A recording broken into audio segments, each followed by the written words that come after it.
statement that Solomon makes. If either of them falls, the one will lift up his companion, but woe to the one who falls when there is not another to lift him up. All of us have failed. All of us have experienced failings in our lives. All of us stumble and fall. All of us still give in to sin. All of us do. And if we've got a close relationship with another person who's walking the path of godly wisdom, then guess what we've got there? We've got somebody who will stick their hand out and help us up when we fall. Not somebody who will give up on us, not somebody who will run away from us, but somebody who will be there to help us up. And all of us need that. And if you're not intentional about cultivating relationships with people who are walking the path of godly wisdom, you don't have that. You fall down and you've got nobody to help you stand back up. Think about the next statement that he makes. If two lie down together, they keep warm, but how can one be warm alone?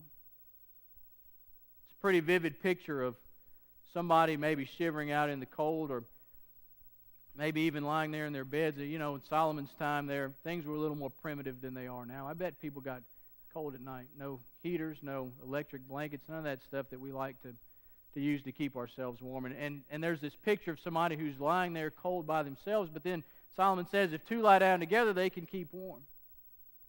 All of us face the cold winds of discouragement. All of us feel like sometimes we're out there by ourselves in the cold.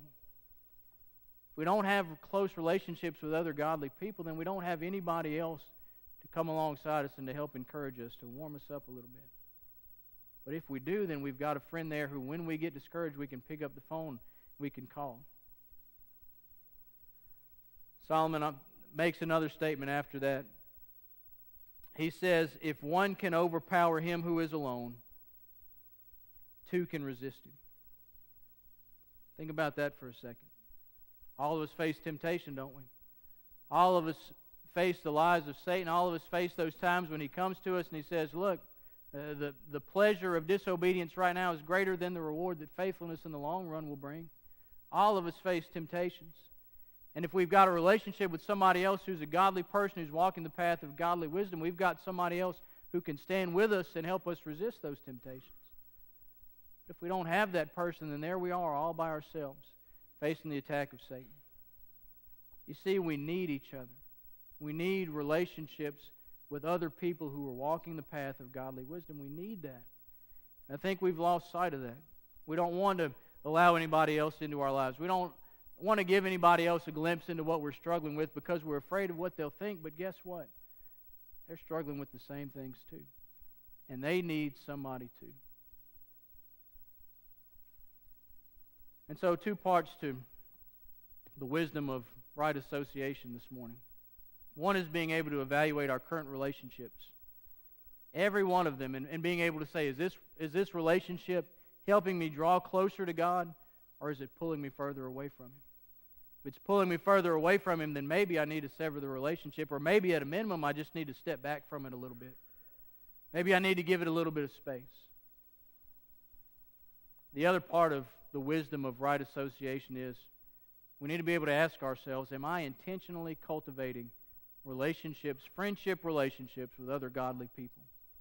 Is there anybody else that I have who can speak into my life? Is there anybody else that I've got around me who I know will put their hand out when I fall down? Is there anybody else that I've got a relationship with who will encourage me when I need it, who will stand with me against temptation? Is there anybody in my life like that?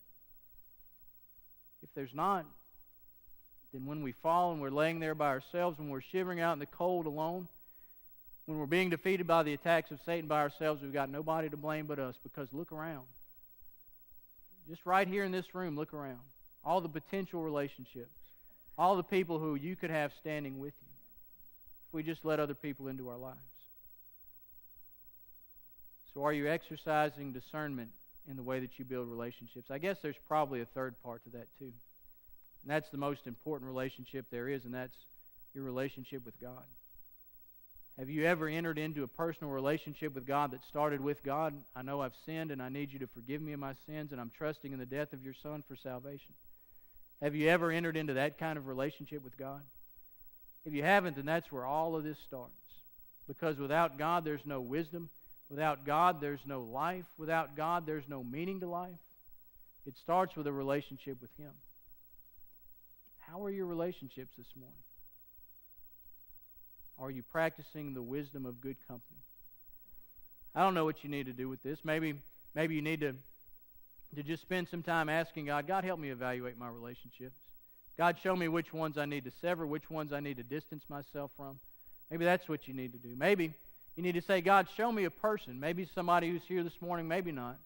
But show me a person who I can cultivate a deep, meaningful relationship with for the purpose of encouragement, for the purpose of accountability. Maybe that's what you need to do.